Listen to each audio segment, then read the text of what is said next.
S word जो आपके सामने इस वक्त ओपन हुआ हुआ है, ये सॉफ्टवेयर आपका यूज़ होता है डॉक्यूमेंटेशन के लिए। ठीक है, और डॉक्यूमेंटेशन में सबसे मेन चीज़ जो होती है वो आपकी होती हैं फॉर्मेटिंग्स। तो इस वीडियो के अंदर क्या क्या फॉर्मेटिंग्स हम लोग एम एस वर्ड में कर सकते हैं, उन चीज़ों के बारे में मैं आपको डिफ़ाइन करूँगा।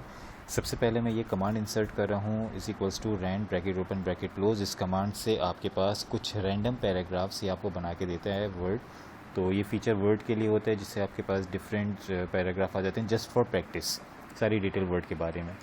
ओके, इसी तरह अगर मैं इस रैंड ब्रैकेट ओपन करके यहाँ पे बीच में कोई नंबर इनपुट कर देता हूँ, लाइक 10 और 20 वॉट एवर जो भी नंबर मैं डालूंगा, तो उतने नंबर ऑफ़ पैराग्राफ्स ये एम एस वर्ड आपको इस कमांड के थ्रू इतने रैंडम पैराग्राफ्स आपको बना के दे देगा। ओके, पहली चीज़ शुरू करें अगर हम लोग फॉर्मेटिंग के हवाले से, तो फॉर्मेटिंग का मतलब है कि आपकी जितनी भी कस्टमाइजेशंस हैं, जो भी आपकी एडिटिंग्स हैं, तो डॉक्यूमेंट का प्रिंट आउट कैसा निकलेगा, किस तरह का होगा, तो इन सब चीज़ों के लिए जो वर्ड यूज़ होता है वो फॉर्मेटिंग होता है। ठीक है, अब फॉर्मेटिंग के लिए सबसे पहली चीज़ हम लोग यहाँ पे जो डिस्कस कर रहे हैं वो ये है कि जो भी आपका सेलेक्टेड एरिया है उसके ऊपर ये बोल्ड हो गया, इटैलिक हो गया, अंडरलाइन हो गया, ये तीन तो बेसिक सी फॉर्मेटिंग होती हैं। तो ये तीन आपके पास फॉर्मेटिंग के चीज़ें आ गई। उसके बाद फ़ॉन्ट साइज़ इंक्रीज़ करना है या डिक्रीज़ करना है वो यहाँ से हो जाएगा। ये आपके कुछ टेक्स्ट के इफ़ेक्ट्स होते हैं, अगर इनमें से कोई इफ़ेक्ट अप्लाई करेंगे तो वो आपके टेक्स्ट पे आ जाएगा। ठीक है, फॉर इंस्टेंस मैंने एक टेक्स्ट के ऊपर कुछ इफ़ेक्ट्स डाल दिए, इनके फ़ॉन्ट साइज़ चेंज कर दिया, प्लस इसके साथ में जो है मैंने कुछ हैंड राइटिंग स्टाइल चेंज कर दी। अब ये जो सारी फॉर्मेटिंग्स मैंने इस पर अप्लाई की हैं इस टेक्स्ट के ऊपर, तो अब ये सारी फॉर्मेटिंग्स जो हैं वो इस सेलेक्टेड टेक्स्ट पे आ गई। अब इस सेलेक्टेड टेक्स्ट से ये वाली फॉर्मेटिंग अगर मुझे इस वाले पैराग्राफ के ऊपर चाहिए, तो इसके आपके पास ऑप्शन जो है ये यूज़ होगा format painter. Format painter basically क्या करता है, अगर मैं नॉर्मल कॉपी पेस्ट करता हूँ ना, तो कॉपी पेस्ट में आपका पूरा जो टेक्स्ट है वो भी साथ में कॉपी हो जाएगा।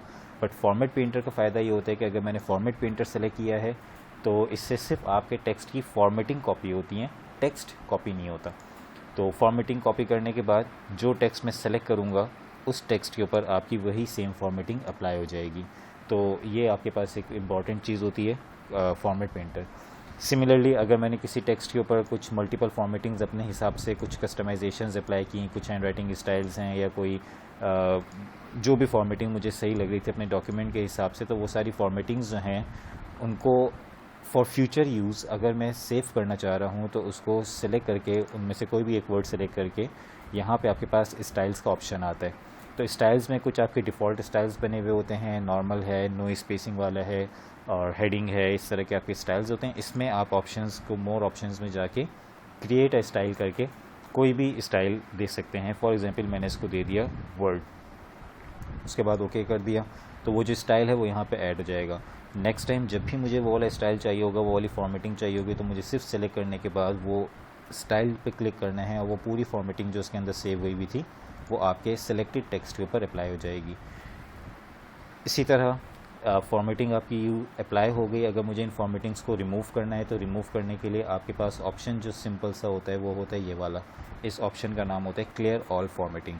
क्लियर ऑल फॉर्मेटिंग का मतलब है कि जो कुछ मैंने कस्टमाइजेशन इस पर अप्लाई की है वो सब आपकी रिमूव कर देगा। आपका फ़ॉन्ट स्टाइल हो गया या इटैलिक हो गए, बोल्ड हो गया, अंडरलाइन हो गया या फ़ॉन्ट साइज़ हो गया, तो जितनी भी चीज़ें मैंने उसके ऊपर अप्लाई की हैं ये सारी एक सिंगल क्लिक पे रिमूव हो जाएंगी। ठीक है, इसी तरह अगर मैंने यहाँ पे सेलेक्ट किया, इसके ऊपर से क्लियर ऑल फॉर्मेटिंग किया, तो इसमें जितनी भी फॉर्मेटिंग्स हैं वो सब रिमूव हो जाएंगी। इनको सेलेक्ट किया, सेलेक्ट करने के बाद क्लियर ऑल फॉर्मेटिंग किया, तो सारी फॉर्मेटिंग्स आपकी रिमूव हो जाएंगी। अच्छा, अब कोई टेक्स्ट अगर आप लिख चुके हैं उसको कैपिटल में कन्वर्ट करना है या स्मॉल में कन्वर्ट करना है, उसका ऑप्शन आपके पास है इस जगह पे। तो ये चेंज केस का ऑप्शन कहलाता है। चेंज केस में आने के बाद आपके पास नॉर्मल जो सेंटेंस केस है जो इस वक्त यूज़ हो रहा है वो है। लोअर केस का मतलब है कि आपका जितना भी टेक्स्ट होगा, इधर वो आपका टेक्स्ट का पहला पैराग्राफ का पहला वर्ड है, फुल स्टॉप के बाद पहला वर्ड है, हर वर्ड आपका स्मॉल में कन्वर्ट हो जाएगा। सेम फॉर अपर केस, सब आपका कैपिटल में कन्वर्ट हो जाएगा।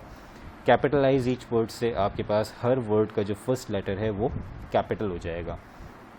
अच्छा, फिर उसके बाद ये जो चीज़ है जो मैंने अभी अप्लाई की है ये फॉर्मेटिंग का हिस्सा नहीं होती। ये जो टेक्स्ट आपने कैपिटल या स्मॉल किया ये फॉर्मेटिंग का पार्ट नहीं है।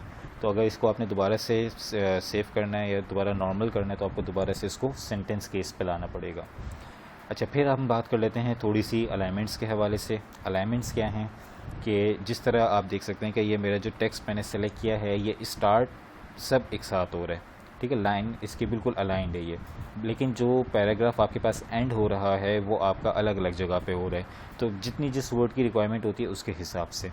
तो इसमें आपके पास 3 तरह की अलाइनमेंट्स होती हैं। एक आपका लेफ़्ट है जो कि बाय डिफ़ॉल्ट अप्लाई हुआ होता है इंग्लिश लैंग्वेज में, एक आपका राइट है, और इसके अंदर एक आती है जस्टिफाई। तो जस्टिफाई अलाइनमेंट जो है वो आपके टेक्स्ट को सारा पूरा प्रॉपर अलाइन कर देगी।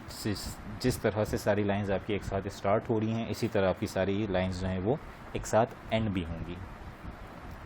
अच्छा, अलाइनमेंट्स का एक फ़ायदा ये भी होता है कि अगर मेरे पास कोई टेक्स्ट है, मुझे बिल्कुल सेंटर में लिखना है, तो सेंटर में कर्सर को लेके आने के आपके पास 2-3 ऑप्शंस होते हैं कि आप या तो टैब की प्रेस करें तो आपके पास कर्सर आपका आगे मूव हो जाएगा। टैब की जो है वो 0.5 मार्जिन से जो है वो 0.5 इंच आगे मूव होता है।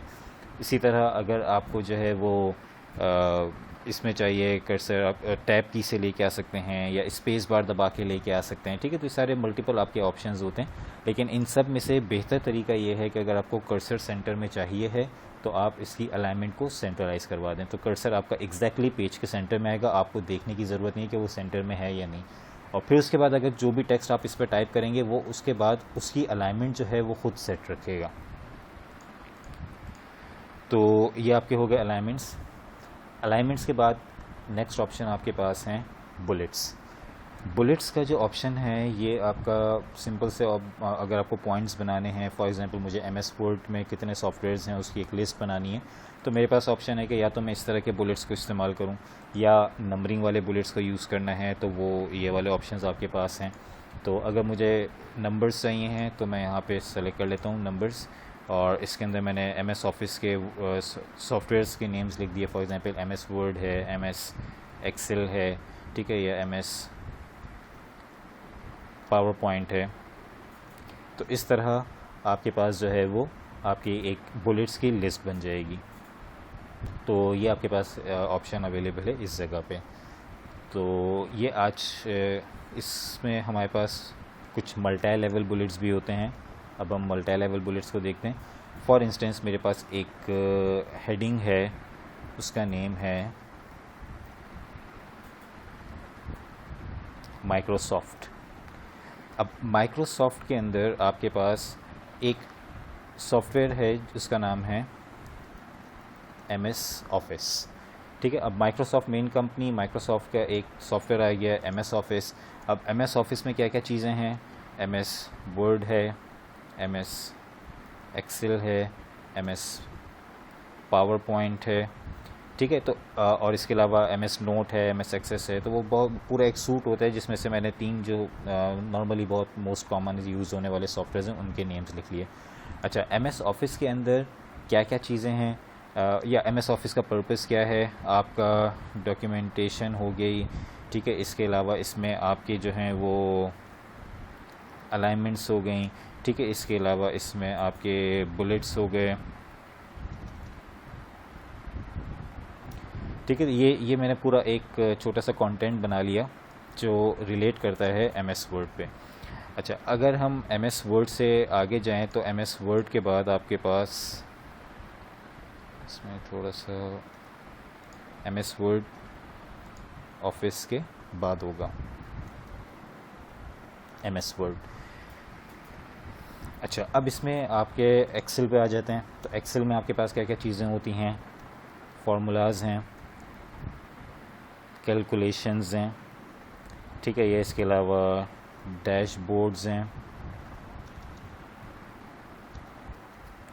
ठीक है। इसके अलावा आपके पास फार्मूलाज की अगर हम लोग बात करें तो इसमें आपके पास है फॉर इंस्टेंस एक वी लुकअप है, एच लुकअप है, वॉट एवर जितनी भी चीज़ें। अच्छा, पावर पॉइंट पे आ जाएं तो पावर पॉइंट का मेन पर्पस आपके पास है प्रेजेंटेशन, और प्रेजेंटेशन के बाद इसमें आपके पास ट्रांजिशंस अप्लाई हो सकती हैं, इसमें आपके ऑब्जेक्ट्स के ऊपर एनिमेशंस अप्लाई हो सकती हैं, तो ये मेरे पास एक पूरा एक डाटा आ गया जिसके अंदर मेरे पास एक मेन हेडिंग है, उसके बाद उसकी सब हेडिंग है, उसके बाद फिर उस सब हेडिंग के अंडर में आपकी ये थर्ड लेवल पे एक आपकी हेडिंग आ रही है कि एमएस ऑफिस में फॉल करता है एमएस वर्ड। अब इन चीज़ों को अगर आपने प्रॉपर तरीके से अलाइन करके दिखाना है, किसी को प्रेजेंट करना है, तो उसके लिए हम यूज़ कर सकते हैं मल्टी लेवल बुलेट्स। अब मल्टी लेवल बुलेट्स में अगर मैं फॉर इंस्टेंस यूज़ कर लेता हूँ ये वाला, तो इसमें मेरे पास फर्स्ट टाइम यूज़ करने पे माइक्रोसॉफ्ट लिखा हुआ है और माइक्रोसॉफ्ट के बाद 1 2 3 करके उसने सारे बुलेट्स बना दिए। लेकिन इसमें फ़र्क ये है कि अगर मैं इस जगह पे कर्सर को रख के इंक्रीज़ इंडेंट करता हूँ या टैब की को प्रेस करता हूँ तो आपके पास ये माइक्रोसॉफ्ट 1 हो जाएगा और एमएस ऑफिस 1.1 हो जाएगा। सिमिलरली एमएस ऑफिस के बाद एमएस वर्ड जो है वो एमएस ऑफिस के अंडर में आता है, तो इस पर मैं इंडेंट को 2 दफ़ा इंक्रीज़ कर दूंगा।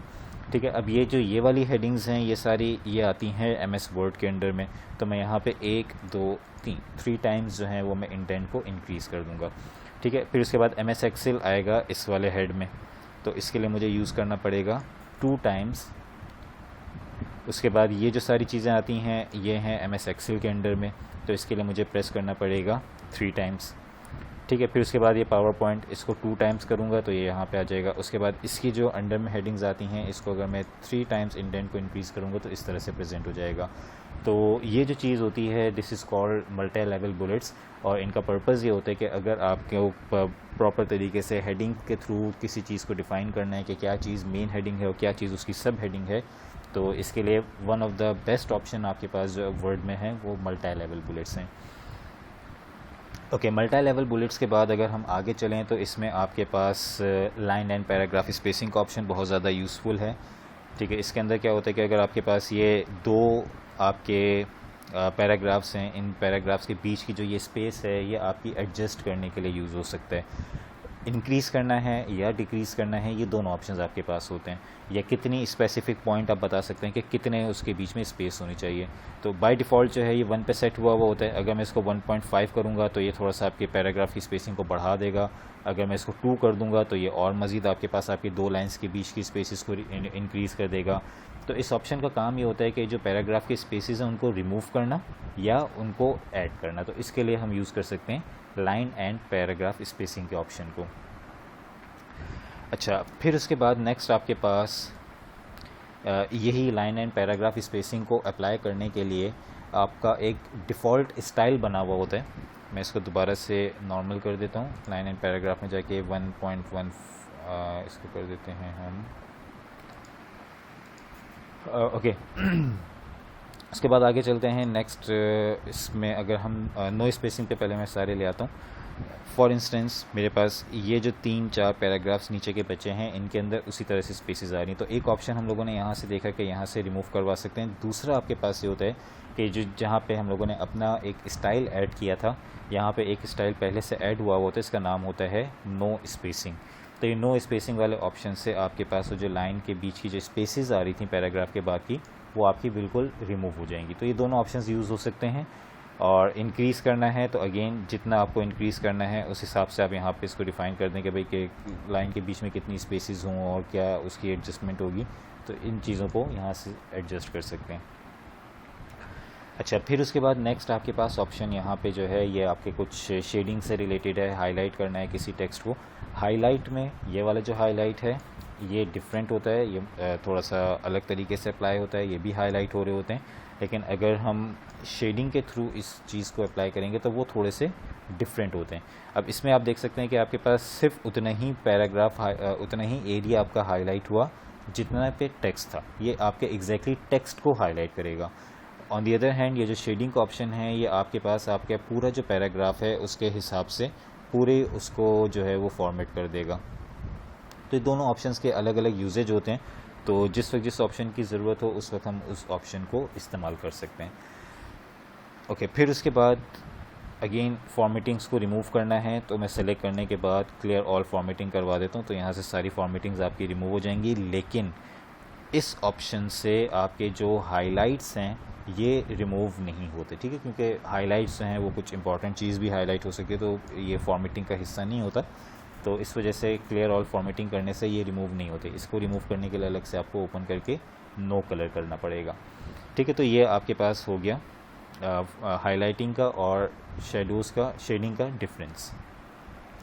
अच्छा, शेडिंग के बाद उसके बाद आगे जाएं तो नेक्स्ट ऑप्शन आपके पास यहाँ पे आ रहा होता है, ये वाला, ये होता है सॉर्ट। सॉर्ट करना है अगर हमें किसी चीज़ को according to their starting alphabetical order में अगर आपने सॉर्ट करना है तो उसके लिए ये ऑप्शन यूज़ हो सकता है। ऑल्दो ये जो मेरे पास टेक्स्ट लिखा हुआ है ये पैराग्राफ्स हैं, तो पैराग्राफ सॉर्ट नहीं करते क्योंकि पैराग्राफ्स के अंदर आपके पास हर पैराग्राफ की एक अपनी जगह होती है, तो हम उसको सॉर्ट नहीं करते। बट स्टिल ऑप्शन मौजूद है, अप्लाई करते हैं अगर, तो आपके पास ये जो पैराग्राफ का पहला लेटर होगा ये उस लेटर को देखते हुए आपके जो पैराग्राफ्स हैं उनको सॉर्ट करवा देगा। अच्छा, फिर उसके बाद नेक्स्ट आपके पास ऑप्शन है ये वाला साइन। ये साइन बेसिकली करता ये है कि अगर आपके पास किसी जगह पे आपका कर्सर रखा हुआ है और यहाँ पे आपने मल्टीपल चीज़ों को यूज़ किया, एंटर, टैब, स्पेसेस, ठीक है, और कर्सर आपके पास आ गया है इस जगह पे, तो अगर मुझे इस चीज़ को देखना है कि भाई किस जगह पे सेक्शन ब्रेक है, सेक्शन ब्रेक हम लोग आगे चल के डिस्कस करेंगे क्या चीज़ होती है।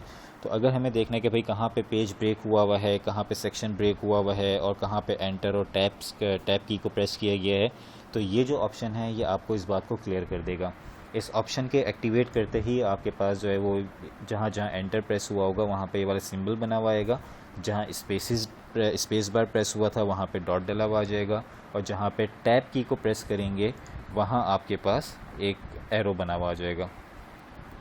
ठीक है, वो एरो ऑल्दो अभी बना के नहीं दिखा रहा, बट नॉनदलेस आपके पास यहाँ पे ऑप्शन अवेलेबल है जिससे वो आपको अप्लाई करके दिखा देगा। मेन चीज़ इसमें जो होती है वो आपका पेज ब्रेक होता है। फॉर इंस्टेंस अगर मैंने किसी जगह पे पेज ब्रेक किया हुआ है तो पेज ब्रेक आपको दिखाएगा, ठीक है, कि किस जगह पे पेज ब्रेक आपने किया था, या अगर आपने वहाँ पे सेक्शन ब्रेक किया हुआ है, तो इन 2-3 चीज़ों के अंदर जो है ये बहुत इंपॉर्टेंट चीज़ होती है। ओके, फिर उसके बाद नेक्स्ट ऑप्शन हम लोग यहाँ पे देखते हैं। मैं अपने पुरानी चीज़ों को क्लियर कर चुका हूँ और यहाँ पे अब मैं दोबारा से पैराग्राफ्स इंसर्ट कर रहा हूँ। अब इसमें नेक्स्ट ऑप्शन आपके पास फाइंड है, रिप्लेस है और सेलेक्ट है। इनमें से सबसे पहले हम बात करते हैं फाइंड के बारे में। फाइंड मींस आपका कोई भी ऑब्जेक्ट, आपको कोई भी वर्ड अगर इसमें से फाइंड करना है तो सिंपल शॉर्टकट की है Ctrl+F या यहाँ से फाइंड करवा लें, और जो भी आपको वर्ड यूज़ करना है, जो फाइंड करना है, फॉर इंस्टेंस मैंने यहाँ पे दिया डॉक्यूमेंट, तो डॉक्यूमेंट का वर्ड आपका जहाँ जहाँ भी होगा वो आपका हाईलाइट हो जाएगा। अगर इस डॉक्यूमेंट के वर्ड को किसी और वर्ड से रिप्लेस करना है तो रिप्लेस का ऑप्शन यूज़ हो जाएगा कि डॉक्यूमेंट को फाइंड करो और फाइंड करके इसको रिप्लेस कर दो फाइल से, तो वो आपके सारी रिप्लेसमेंट कर देगा। सिमिलरली नेक्स्ट ऑप्शन आपके पास है सेलेक्ट का। ये आपका यूज़ तब होता है जब आपके पास डॉक्यूमेंट पे पिक्चर, टेबल्स और टेक्स्ट और ये सारी चीज़ें एक साथ आ रही हैं, तो उनमें से आपको क्या ऑब्जेक्ट सेलेक्ट करना है, या सेलेक्ट ऑल करना है, या आपको कोई स्पेसिफिक टेक्स्ट सेलेक्ट करना है फॉर्मेटिंग के साथ, तो उस वक्त ये ऑप्शन आपका यूज़ हो सकता है। नेक्स्ट वीडियो के अंदर फिर हम लोग आगे इसके बाकी के ऑप्शंस को डिस्कस करेंगे कि इंसर्ट में क्या होता है, डिज़ाइन में क्या होता है, पेज लेआउट को किस तरह यूज़ करेंगे, उसके बाद फिर रेफरेंसेस किस तरह से इस्तेमाल होते हैं, मेल मर्ज वगैरह के ऑप्शन बहुत इंपॉर्टेंट होते हैं। तो इन सब चीज़ों में क्या होता है ये हम लोग फिर आगे 1 बाय 1 एक एक टॉपिक के अंदर डिस्कस करते रहेंगे। Thank you.